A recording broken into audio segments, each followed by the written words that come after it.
So that was one of the sessions where I didn't get killed by Jarl. Oh, Well, come That's on, unusual.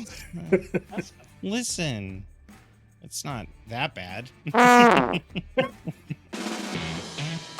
State of Survival podcast, bringing you survival game news. Hello and welcome everyone into the State of Survival podcast, episode 11. I am so happy to have you all here. Today we're going to be talking about... There we go. We're going to be talking about server owners of DayZ and the entire community. But before we get into that, let's go ahead and talk about our staff members. Jarl, what's up, man? Not much. We're going to be continuing. I'm down to one car still. Took the car into the mechanic, found out that the alternator was messed up, but that's because the seal broke in the engine and it spewed oil all over it. So tomorrow, unfortunately, there won't be any Death of the Deities, which is our Dungeons & Dragons game, just because I'm the taxi for the entire family. I even have a really cool driving hat. But after that, Thursday, we're going to be doing some Sons of the Forest with the gang here and getting ready for next week. Friday, we're going to probably be doing Star Trek Resurgence, or we're going to be doing some more modded Fallout. And then Saturday mornings, Fallout Aurora, and then Space Engineers. Wow. Even though you sound like you're a taxi, you've got quite a busy day. 4 days. Yes. Putting in 2 or 3 hours a day on the old car.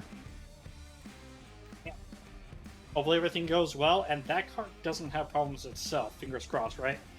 But let's go ahead and talk to Red. Red, what's up, man? Oh, busy. Had a big update on the Red Falcon Flight System Helis mod. So we added 2 more helicopter models, 1 Huey variant. Introduced the free walk feature. They'll let you walk around inside the bigger helicopters while they're flying. With some mixed results, I've got a few reports of issues, but we're working through those, usually mod conflicts. And overall, that's just going well. So we'll pivot after that back to boats and put a couple new boat models in, and then see where we go from there. Hopefully it's a lot safer to move around in a Huey than it is an RV. Am I right, Dump? Oh, wait, I'm the one that died. Damn. Yeah, you're the only one that got up. RV has holes in it, folks. So, Jarl fell down with the holes. Saved my life. That was so that was one of the sessions where I didn't get killed by Jarl. Oh, come That's on. unusual. Listen, it's not that bad. It's just become a thing now where when I'm ready to log off, I'm just going to kneel down and say, Jarl. Listen, if you're getting naked, I'm going to do it. If you're giving us your gear, I got to do it now. For Gumby. Oh my gosh. Oh my gosh. So what about you, Dumpcraw? What's going on, man? Well, I actually just got done coming back from visiting with my in-laws and everything else. And it was a fun and enjoyable time. I will have to say it is my first time visiting my parents' house since my father died a year ago. But the family was in mostly good spirits, and we were able to have a fun barbecue for one of my nephew's girlfriend's birthday party or whatever. Hot dogs, burgers, you name it. And we just all laughed and chuckled about old stories and silly things we did. On the way up home, we actually got to stop at a chocolatier place and got to get some real delicious sweets. I think mine was, they make a Rocky Road bar, but it has a thin line of like marshmallow in it. So like when you bite into it, it's almost like a wannabe Charleston chew, but it's pretty good. Then, came up here and was able to pump out some really cool things. Like yesterday, we put out episode 2's highlights. As promised, folks, we'll be putting out highlights every Monday before the podcast from here on out. So that's pretty much what's going on with me. But let's go ahead and talk about today's episode and why the hell are you guys here and why the hell are we standing here? Well, we're going to be talking about DayZ Server Owners and why do they host servers? What makes a person go, hey, I love DayZ so much, I literally want to throw money at the wall and possibly make a server that people might enjoy? Or what makes a person actually want to play on these kind of servers that server owners are hosting for them. But we're going to get into that in just a quick second. So, before we go ahead and jump into the server owners themselves, let's go ahead and talk about our live stream this last Thursday. We ended up playing on the KarmaKrew servers, but before we get too much into what we did on the KarmaKrew servers, let's go talk about how difficult or how easy it was to join on these servers with our with connection problems. Jarl, we had Dimension 119 playing with us. This was his first time playing DayZ, let alone playing a DayZ modded server, correct? That is correct. Yeah. Now, this was an interesting thing, and it kind of pointed to that there are some issues with the vanilla launcher overall. One, I believe Dimension was having trouble finding the server at first because I unfortunately joined a little bit later. But Jan, why don't you go ahead and tell us about what was going on with Dimension 119 and his first try getting into a DayZ game? Well, a lot of it had to do with the fact that the user interface is just not very intuitive.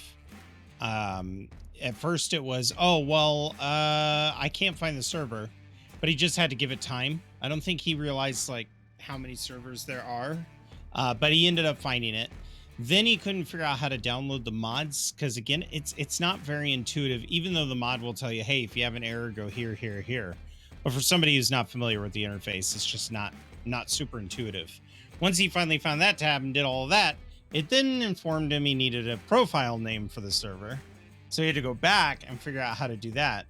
And it took him probably 10 or 15 minutes to get everything situated and up to go. But it did make me ponder, if this was your first time downloading DayZ and you want to join a server, could the server lobby interface be better so that people who don't have friends with them or who are getting ready to go to YouTube to watch videos could easily find their way?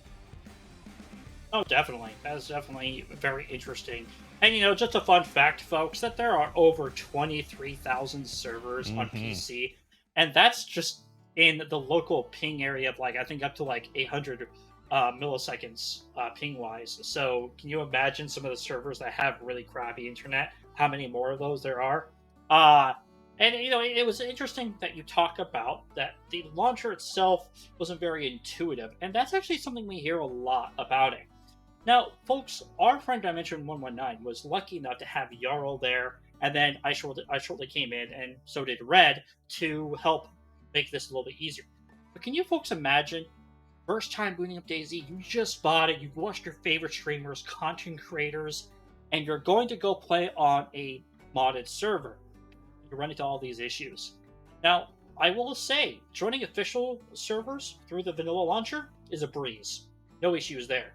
However, I do feel that because a large part of the communities do play on modded servers, maybe having better notes or little, tabs or explanations of how things work might be more beneficial for our new players coming into DayZ.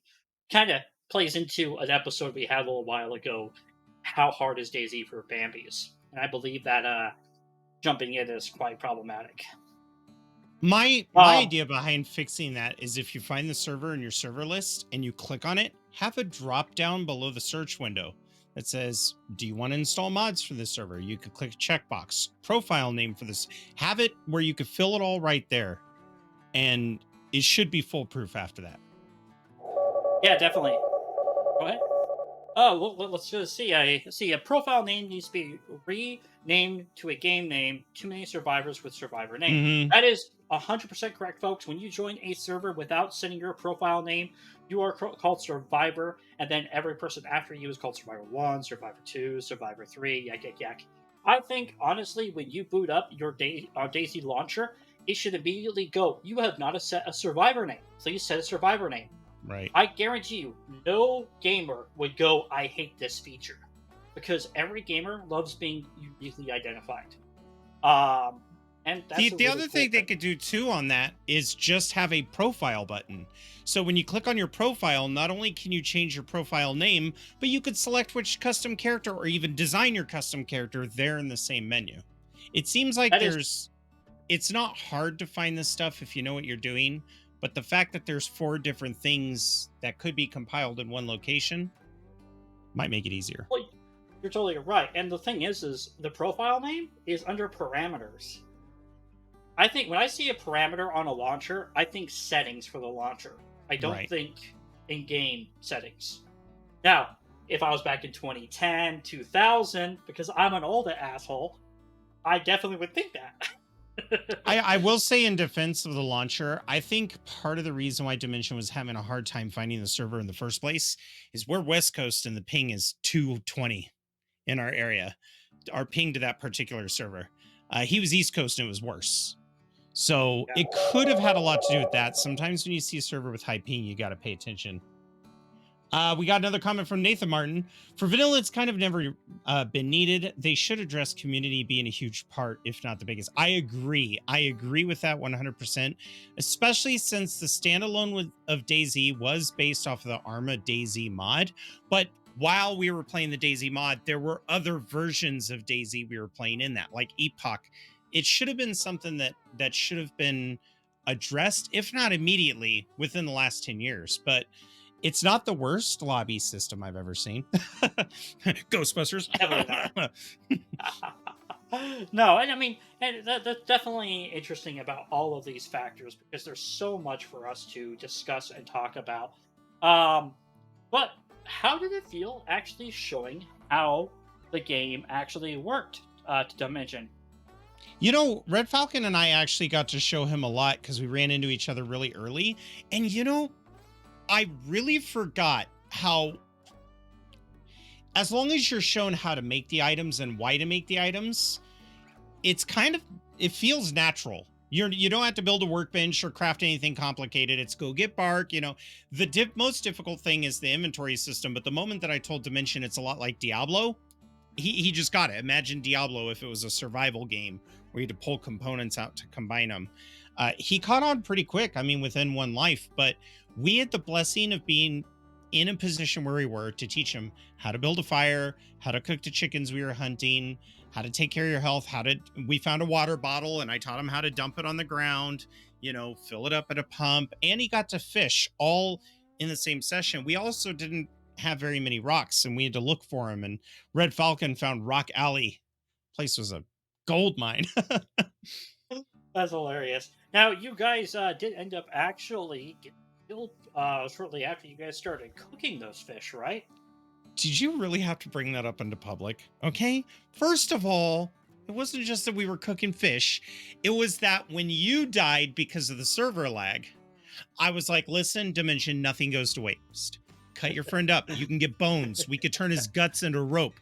Nothing goes to waste. And of course, he's like, I found a skull helmet. I'm like, great, put it on. That's fantastic. We go back to the fire. He fishes. We're teaching him how to cut fillets and how to build a fire to cook it. And all of a sudden, my chat's like, eat whatever food's in your inventory. And all I had was your meat because I was trying to show him that human meat looks very different. So I had to eat your meat. And I'm like, you know what? I'm not even going to hog the fish. Now that I've got Kuru, I might as well go harvest the rest of the body. I get there and this Bambi comes around the corner with the hammer in their hand as I'm picking up your meat. And I'm like, it's not what it looks like. This is a friend of mine. I promise it's a friend. He ran up and started attacking me. And I'm like, guys, I got somebody really mad behind me and he's kicking my butt. And then we're fist fighting. Red goes, oh, dang, I'm not going to eat my fish right now. I'm going to go help Jarl. So he runs up and starts helping. Meanwhile, Dimension's like, okay, have fun, guys. La-dee-dee-dee, la-dee-da-dee-da. And watched me get KO'd by this guy, watched Red get KO'd by the same guy. And then the guy turns towards Dimension and he's like, oh, yeah, I should have been part of that fight because I don't know what I'm doing. And he KO'd. That Bambi must have felt so good killing 3 survivors with everything you need for survival. Axes, machetes, lighters, smash, everything you could imagine. It was so funny. Oh my gosh. So, the reason why I asked about this story, folks, is because later on, I finally get to where they were, and I'm letting them know I'm looking for their remains, possibly anything I could salvage from them. You know, what most people do in DayZ. And I look out in the water where they told me they might be, or where the bodies were, and there's an axe sticking out of the water, handle all the way up. This is the axe head, this is the handle, literally look like somebody stuck an axe in the stump, like you see in most movies and stuff. And I go over, and it's stuck in one of their bodies in the water. It literally looked so epic. I'll have to post a picture later. You showed me that post. screenshot, and I was laughing my butt off. And I actually showed it to a friend who plays DayZ a lot, and he goes, "I know how it happened." So there was a big gunfight one time he was having in a river where there were bodies, and he didn't want anybody to get the gun, so he threw it. But the body's sitting there on the water, and then the gun lands on them, and it like freezes wherever it lands. I'm like, now that makes sense, because this Bambi must have been a Van Gogh. Like, saw Dimension's body and was like, oh, I wonder if I could. Oh, magnificent. It was the most terrifying thing to see, just this body floating down the river with an axe sticking out its back. Oh, yeah. Definitely. But you know what? I want to hear how the end of the stream went. I did unfortunately have to go early, so tell me about how it went. It actually went well. We traveled really far. We ran up to prison. While we're in prison, I'm telling him, okay, we're going to loot a bunch of stuff. This is going to be great. We're going to get some gear. I showed him how to get under vehicles, showed him how to breach and clear, because I'm trying to teach him those techniques. My chat goes, brave the storm. So I had to stand outside in the rain. I couldn't go inside the prison. And he goes, oh, look at all that. A pump. Wow. Imagine that. Look at all of this stuff. And while he's standing there getting his water at the pump, and I'm just standing out in the rain, I'm like, Dimension, you got zombies or infected behind you. He goes, yeah, I'm getting water right now. Hang on a minute, y'all. And then the zombies, even though I didn't talk in game and we were on Discord, all 4 of them turn around and see me, even though Dimension's right there in front of them, and chase me outside. So it was more Dimension saving my life than anything else. Oh, that's sweet to hear. That is very sweet to hear. You know, it sounds like they're definitely after the seasoned meat and less about the fresh one. Ooh, we were hunted by a guy in a military truck, though, by a crew. So we had to like lay low and sneak out. I taught him how to roll in the grass. So we rolled away from the road into the forest, and we survived. We actually logged off with everything on us. That's but awesome. We were running for a long time. We were running for every time we thought we were clear, we heard that truck coming back around, and it was like, I love you, man. I told him, if I die, I'm not going to be anywhere near you. So good luck, buddy. Definitely. Let's go ahead and talk about our hot takes. So first up, we have Red with a amazing hot take. Yes, so I want to talk about Only Up, which is a really fun mod. So Only Up is actually, it starts its existence as a Steam-based game. And it's kind of a Jack and the Beanstalk type of affair where you're trying to go up. So you're finding different things to climb on and jump to and roll onto, using your in-game parkour skills to go up to ultimately to some top. So that same concept was put together by Cubella Live, who's of Banoff fame. Put it together. It's basically through DayZ Editor, put a bunch of objects together and created this interesting little map world where you're running and jumping and climbing, and then of course at some point you'll fall off and plummet to your death and start again. So let's take a look at a little video clip that I did to kind of show, one, my lame skills jumping and running in DayZ, and then 2, you can get a feel for what this looks like. Roll that beautiful footage. So here you are at the starting point, and there's some just kind of little rules and hey, contribute and that sort of thing, and then the again and better. And so you have to hop and then run up this one of these little rails here. And you can see we're getting higher and higher, so death is a certainty if you slip. And then again, more rails, and this, he's been updating it, so this recently changed. This used to be a bunch of like pylons that you had to jump between.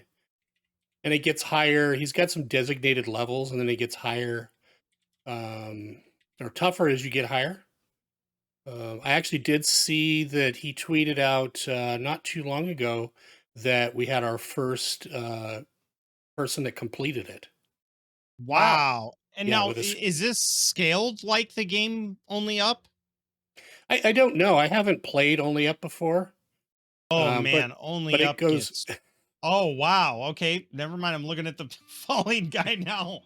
Yep, it goes quite high. He was pretty creative in the different objects that he used. And I was so interested in it. I offered to run a US based server with Only Up. So he was originally just had the one server that was in the EU, and so my Nice. ping was horrible on it. So I asked him, hey, I've got some space. Would you be interested in having me just set one up here, and it'll be the US based one? So he sent me he had the map and stuff is posted on Steam Workshop, but there's a note saying, it's not intended for anybody to use.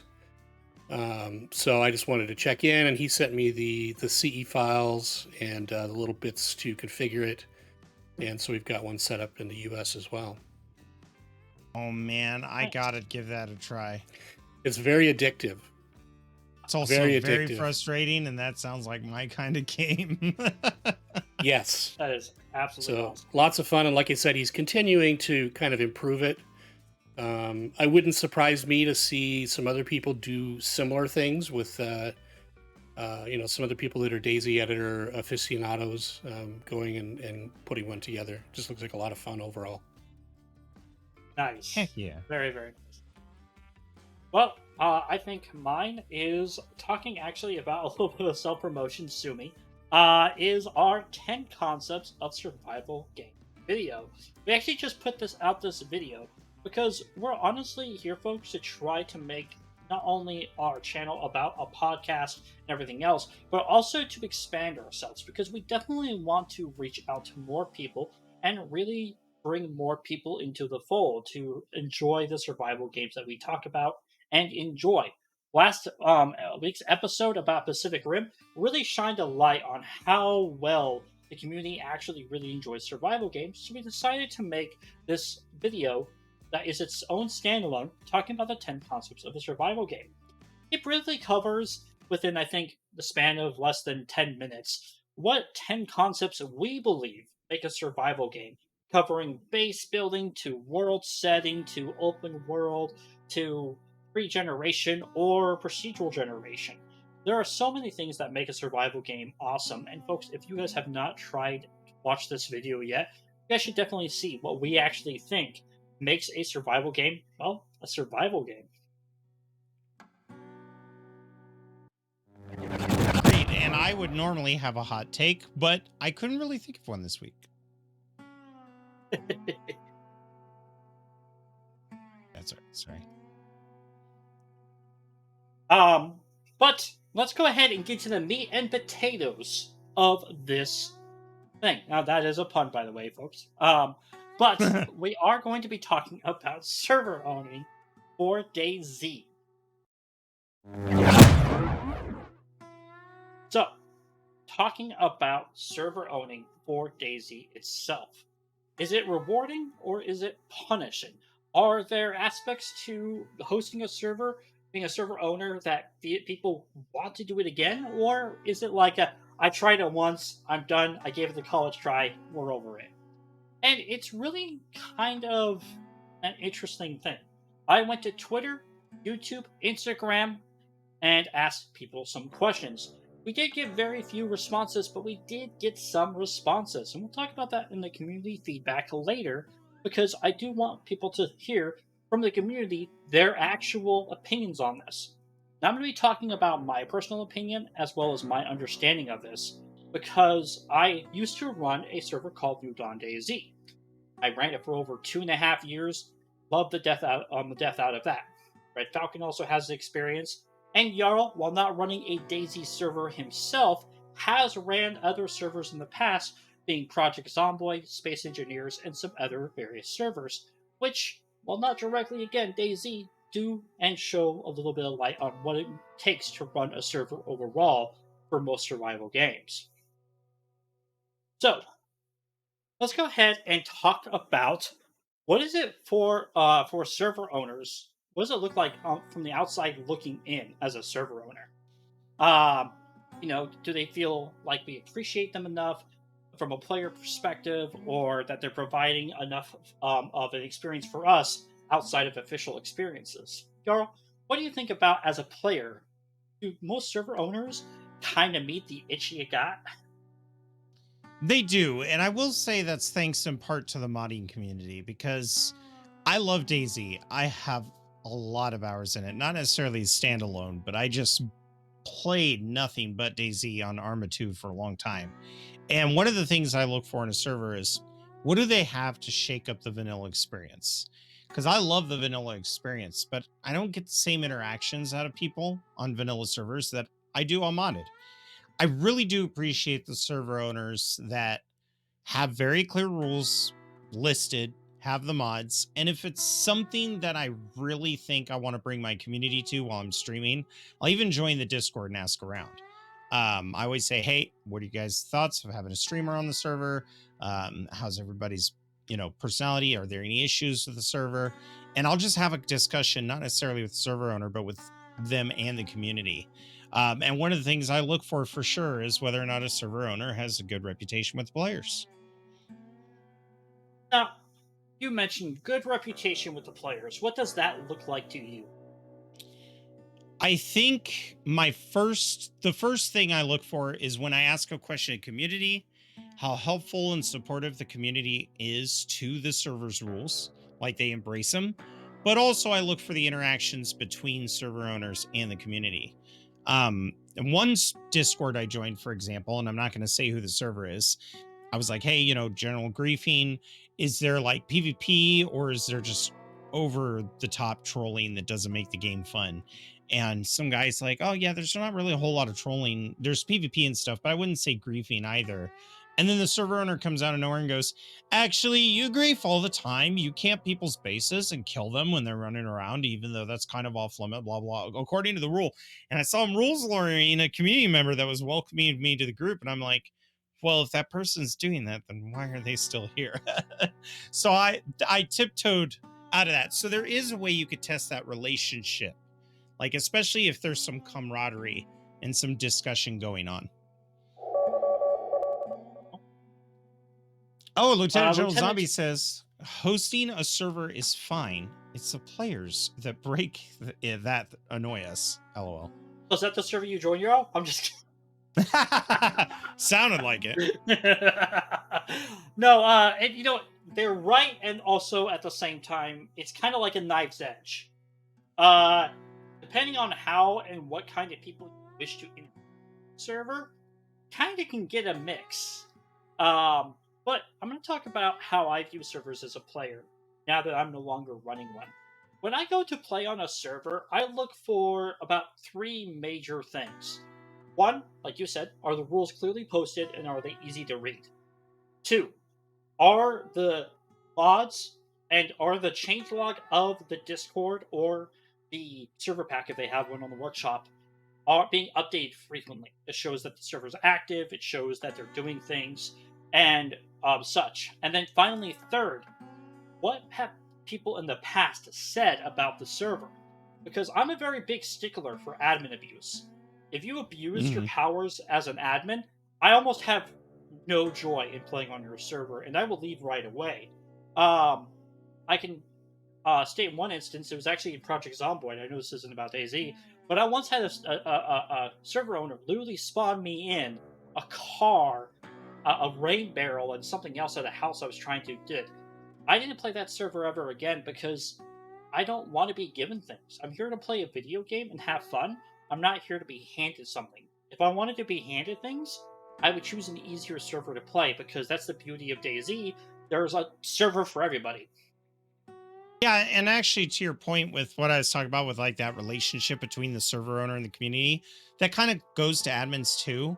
In that particular example I gave where the server owner kind of humiliated this guy who was welcoming me in, it tells me that maybe the rules aren't so clear. Maybe there's some hidden layer in there, but admin abuse goes both ways. I cannot stand servers where the admins are like, oh man, you've been dying a lot lately. Take this DMR, or I spawned as a grizzly bear and chased the guy off for you.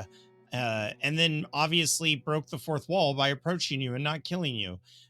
There's just, I don't need any freebies when I join. That's the reason why I play DayZ, is to rock myself to sleep in a dirty cave and wonder how I'm going to survive the next day. But getting a car, that's pretty in-game. So I'm with you there. Yeah, definitely. Yeah, Always Stream says transparency is key. You know what? 100%. He's right. Transparency is fully key, and we're going to talk about actually from the server owner's perspective here in just a second. With that note, oh, sorry. 330T says, as a server owner, it used to be hard to kick ban a player who's a nuisance, but then after a while, the supportive and enjoyable players populate the server and it's rewarding. Oh, absolutely. I agree with that 100%. I was actually a player on Dump's server that he was helping run Nudon. And I think even Dumpgrog can attest that when I joined in, I was like, hey, I'm a streamer. Is this a streamer-friendly place? I asked all the questions before I even set foot into the server. And I always tried to join servers that don't have that admin abuse you were talking about. But you guys were very transparent, which is why I lived there for so long. And most of the community was very supportive of the server owner team. So it's nice to see that combination. But I think that transparency that Always Streams was talking about, it's very key. Yeah, definitely. And I don't usually do this, but Red, do you have anything to add to this as a player looking onto servers? As a player, well, it's funny you talk about the rules and transparency, and conceptually, I completely agree with that. But also, I've been onto servers that had a rule list that looked like a terms and conditions sheet from some high-level product where it's, everything's spelled out. Again, I understand there are people that will abuse it and say, well, you never said I couldn't do that. You never said I couldn't be racist or something like that. But yeah, so I like to try to find something that's got an even balance of, like, don't do obvious stupid stuff. Don't be a jerk, that sort of thing. But also gives you enough room to kind of just play your style and not worry about breaking a rule or having somebody tattle on you or something like that just because you did something inadvertent. That's really, and certainly servers I play on, I bounce between wanting to do as close to vanilla as possible and just kind of play the pure DayZ experience, and then really exotic modding. So I have one of the servers that I run. For a while, I've had one server, no matter what map it was, where I tried to do some weird things on it, like having a boxing ring that turns into a skydiving platform. Like having a boxing ring. Well, it's those little skydiving obelisks. That was one that somebody had me put together for fun, and I just scatter them around in random spots. And it's just this stone, and it's like a stone obelisk, little, like maybe a meter high, and you walk up to it and you get a prompt that says skydive, press F. And people go, I want to skydive, and you press F, and all it does is teleport you 1,000 meters in the air. Oh my gosh. My favorite part about that was I was sitting there, you're talking about the gloves in the boxing box. I turn around and I see the obelisk, and before I could even ask what that is, Red's like, what is this doing here? Who put this here? I think his first words were like, no, bad dump. Don't touch it. But really yeah, I had back when Iztech was still an active map, I had an Iztech server where I'm running one of the AI mods, and I've got them at the airfield, kind of the main defense point. They were wearing the ODST Spartan armor and shooting the railguns or the Gauss rifles. Skeletons. There's a bunch of just crazy creature mods. I ran a bunch of the mods from Dino's Beano that had like the tiger and things like that, the dinosaurs, and then the newest one that that got put together is a Teletubbies infected. So it's models of the Teletubbies. God. That is taking me Nightmares. back to Left 4 Dead 2, my guy. Like Left 4 Dead 2, they had it to where they were all Teletubbies. It was Yep. terrifying. And some they have the little Teletubby sounds, and they kind of just all blend together, so it's hard to tell what they're saying, but you get the tone of the voice. And then for the call to arms, or the part where they throw their arms up and shriek, it's an Aztec death whistle sound. If you haven't heard that, look it up on YouTube. It was an actual whistle that sounds like somebody screaming like you're ripping their heart out of their chest. Yep. And probably I've seen those before. Those are terrifying. So so yeah, that's like I said, like to get a little crazy. Like to play on servers that have some different mods. The Japan server was a really interesting one. Just lots of fun, creative stuff out there. So that's what I'm looking for as a player, for sure. Nice. Well, let's go ahead and flip the roles. Let's go ahead and talk about what does it feel like being a server owner, looking out onto the community and the player base, and why? Why do you feel these things? We're going to talk about basic things like ticket systems, Discord, moderating, staff balancing, you name it, taking feedback, whatever. So, I can actually go first on this because when I was running New Dawn, I ran a hardcore survival-based server with organic RP. Folks don't know what organic RP is. Organic RP is basically just vanilla DayZ. We encouraged people to RP through mechanics and other systems, but we never forced it through rules. Now, when I say we were hardcore, I don't mean we just made the CLE a little bit harder than vanilla. We actually fully integrated all of our mods and stuff. As many folks may know, my ammo making, metallurgy forging, and leather crafting were all mods designed to help players have more choices for the harder environments that we made. Now, role-playing or RP is technically role-playing. Role-playing is the act of essentially kind of, well, for lack of a better word, if you ever see Yarrow play on DayZ by himself, he likes to play some interesting characters. One of them is a salesman who will offer you chicken, but call it by its proper name, or the Italian name or whatever, and tell you about how he beats it because his mom gave him a recipe or whatever. And it's hilarious RP because it really gets into the character. Right? You're right though. And there are times when I join a server, I'll look at chat and I'll go, "Who are we playing today?" We have Mel. He's like a New Yorker mechanic that always has to fix stuff, and he's like, "I gotta do this again. I just fixed this yesterday." He's always complaining. We have Joey, who's like a stereotypical Brooklyn Italian mobster, and my goal is to find people, give them Italian names, and say, "Now you're part of the family," and just see who goes with me. But yeah, it's basically anytime you role play or you RP, you just take on the identity of a character and you roll with it, whether you're serious or not, and it's a lot of fun. Yeah, which can lead to amazing interactions and some other interesting situations. But that's the kind of server that I was running. And we had our trials and tribulations. You would think that a lot of hardcore players want more hardcore features, but like I believe many people have said, including some of our comments just right now, it's not always just go ultimate hardcore or ultimate easy mode. It's such a balance, and it can be so problematic because I think when New Dawn finally shut down, folks, I had filed, completed, and properly addressed more than 6,483 tickets. And yes, I remember how many tickets it was because I handled almost every single one of them. But it was what was needed to properly run a server. Because if your players don't feel like they're being heard, they cause a lot of problems for you. Yeah, they don't just leave. About that. When my first server I ever ran, I didn't have a moderation staff. I didn't have a server owner team. So when things happen bad in a server at, 5 in the morning and I was sleeping, you go back at 9 in the morning like, "Oh, I can't wait to see who's on the server today."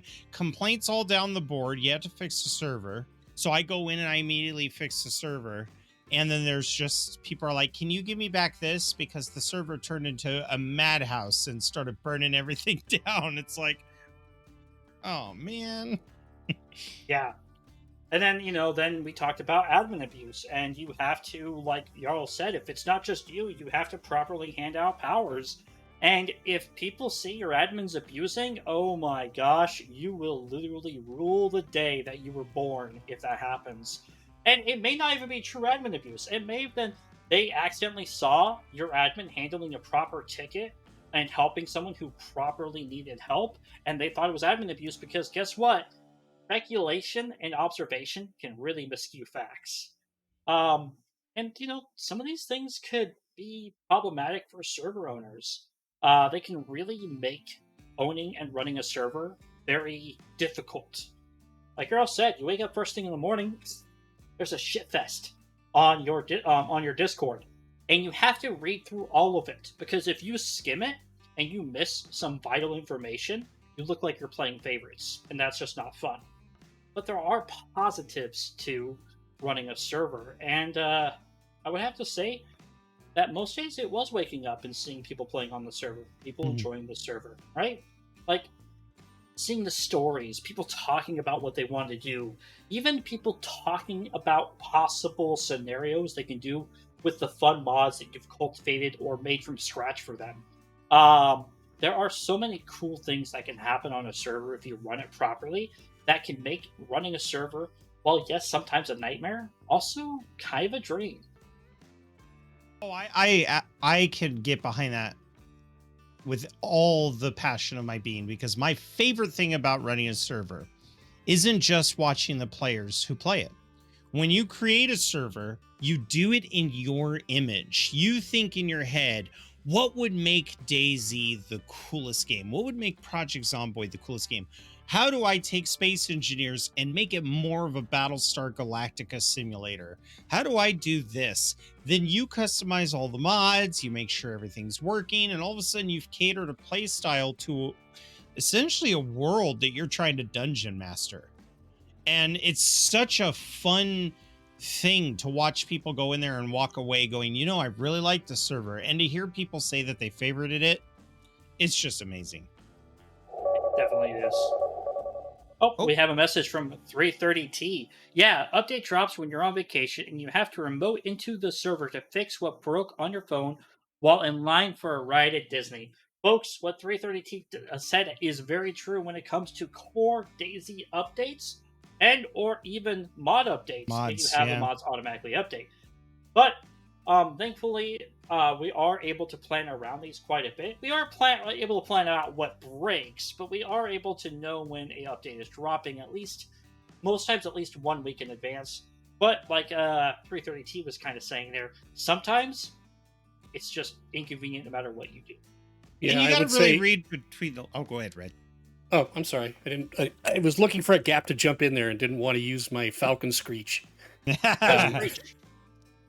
So that's an interesting thing, as also being a modder, obviously, that mods will drop at almost any time. People update mods whenever. Now, I actually, as I saw the subscribership on my heli mod especially got quite large, I started thinking about, well, I don't want to negatively affect the experience of the server owners and the players by dropping some mod when the server owner is going to be asleep or whatever else. So I actually did a poll and said, what's the least sucky day and what's the least sucky time for me to push updates? And especially when, for example, the boat mod came out, Red Falcon Watercraft, I was doing updates frequently, like weekly or bi-weekly, because I was adding a lot of features. And so we landed on a particular day, which was a Tuesday, in the morning between 8 and 9 a.m. Pacific. That was like the least impactful. And so I really try to stick to that schedule to try to give that kind of reliability, and people can know, okay, there may be an update coming on that day, as opposed to just randomly in the middle of the night where your server's locked up because you're not hosting it in a way that it automatically updates. Yeah, and also some pro tip advice for anybody who plays games or, like myself, streams games, but also for server owners. You should have the experimental public beta test available for every game that you play in your library especially if you're a server owner, so you could see what's coming in the new update and you get an idea of what might cause conflicts within your server. Especially since with this release of 121, when we were doing the podcast right in the beginning, we were like, oh yeah, the experimental servers are great. We love them. That's where you post your feedback. And I remember getting a message from Dump less than a week beforehand. Oh my gosh, DayZ 1.21 drops on this day. And I was like, what? So it's key for players of any game, but especially server owners, play the experimental.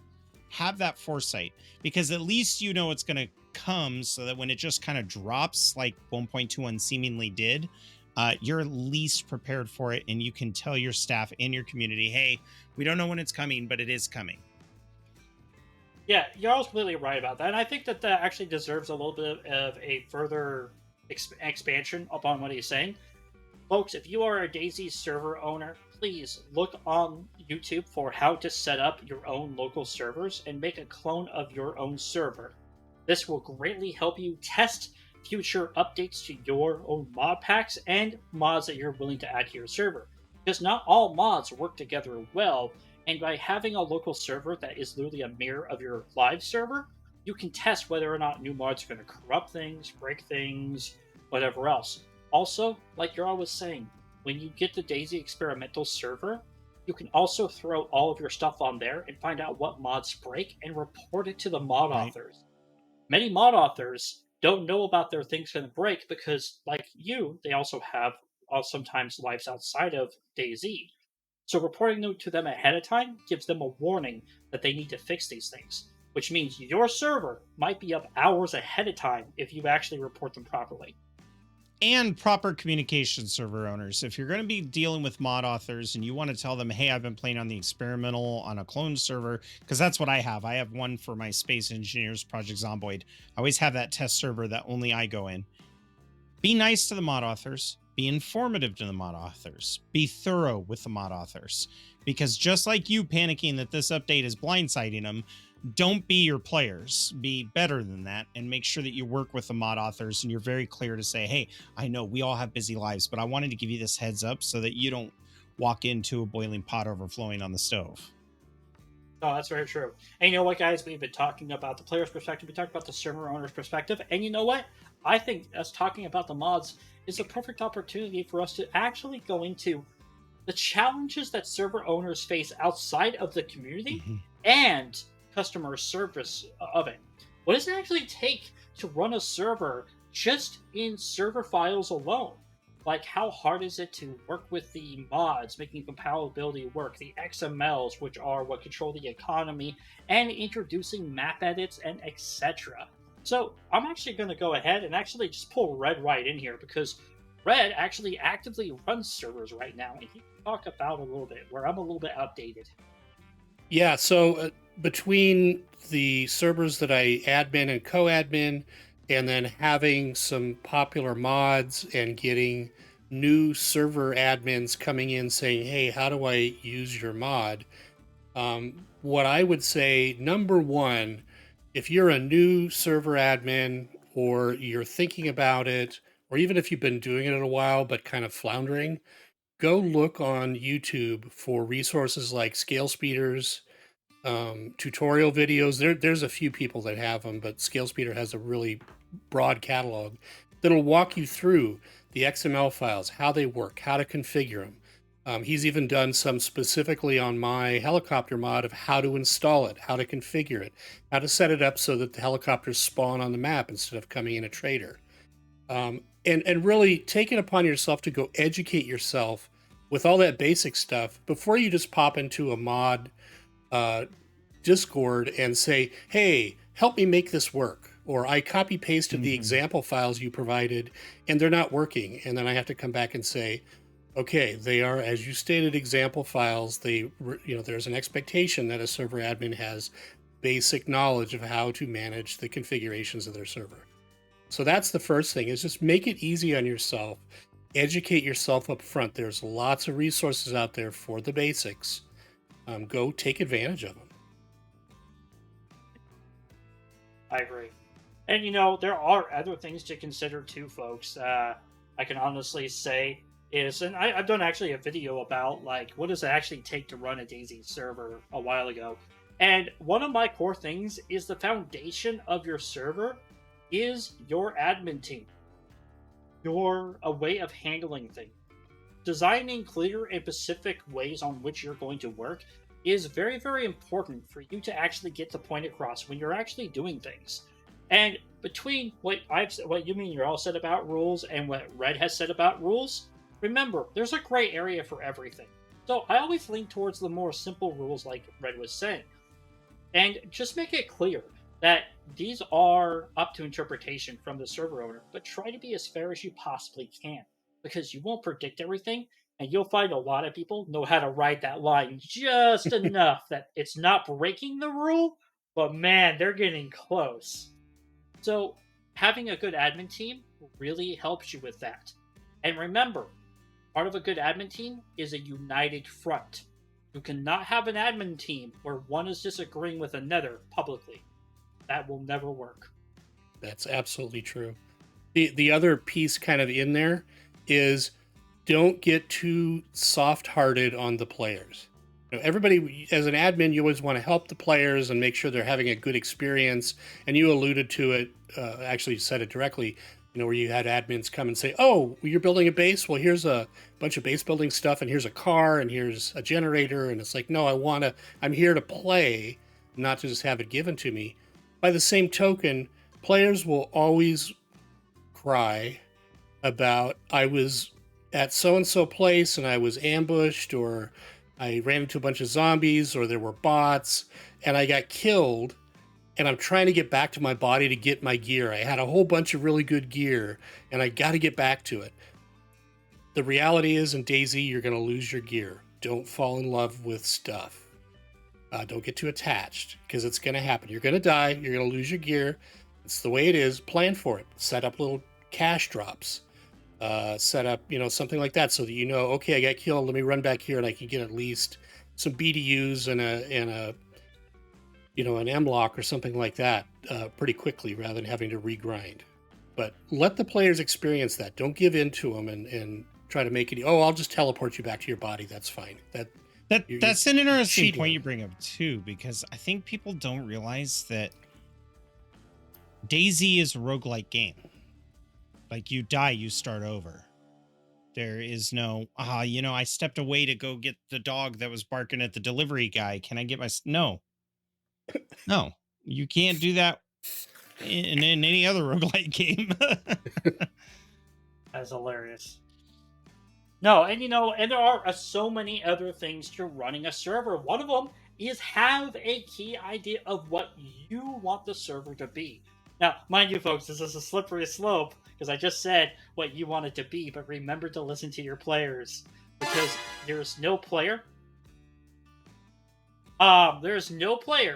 who wants to be told, this is my server. If you don't like it, leave.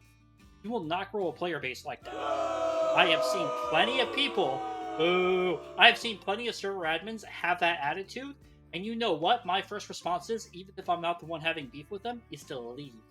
Because I don't play on servers to be told, this is my playground, go F off.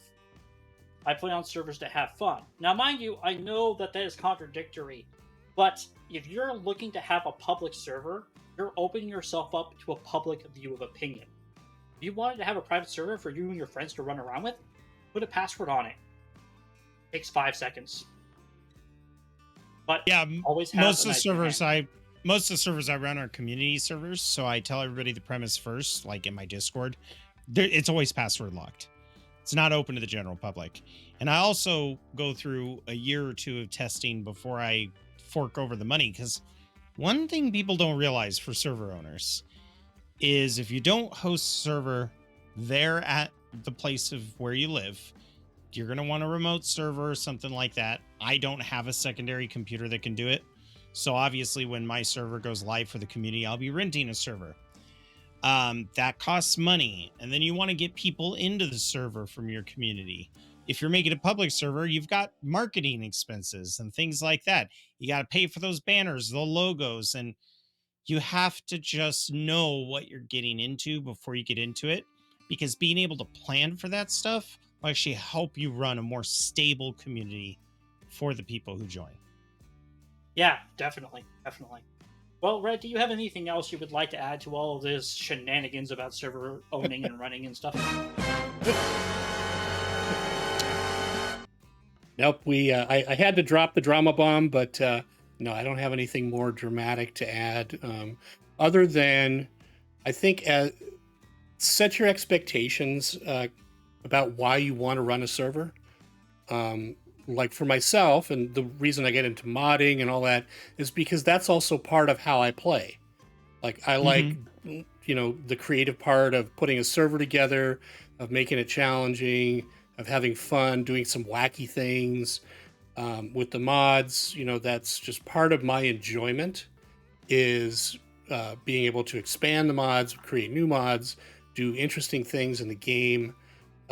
If you're not enjoying it, if it's a grind, then probably time to move on, or really do some introspection as to why I want to do this.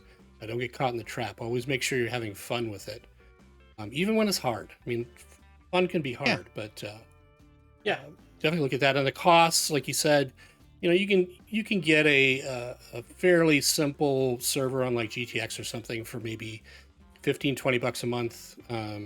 I think starter dedicated hosts, that's what I'm running, is about $150 a month. And you can run a couple servers on there. And then they go up from there as to, I know some of the bigger server farms that are, running 100-person servers, they're paying like $5,000 a month for their server fleet. So it can get pretty expensive. So always take that in mind. And is this just a hobby that I'm spending money on? Do I actually want to try to make it at least a break even? With donations or whatever else, and then how, walking the fine line around that. So Definitely. And you know what I really want to hear from? Dave. Hey, Dave!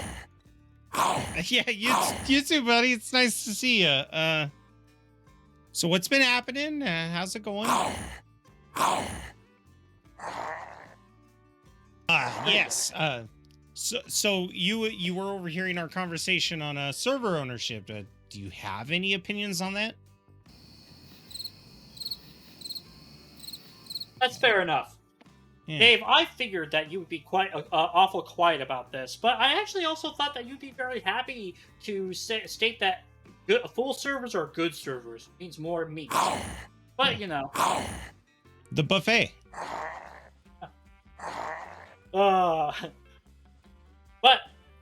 I did ask around our community, folks, and the question I proposed to our community was, what input and stories can you share as a server owner to help us better understand your trials, whether they be accomplishments or failures?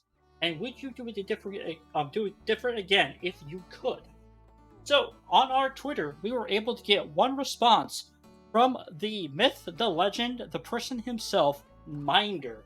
Runs the KarmaKrew servers that we actually did our live stream on, and it was actually really nice to see him reach out and actually answer our question on Twitter. Minder says this about server owning and his overall opinion. Understanding the needs and wants of the player base can be very difficult.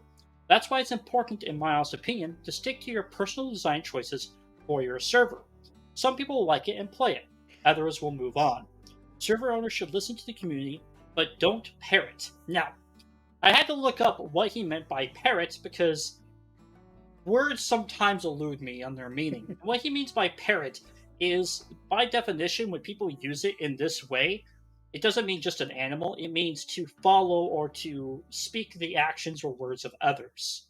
So I thought that was kind of interesting because I got a little bit of a vocabulary lesson from him at the same time as his feedback.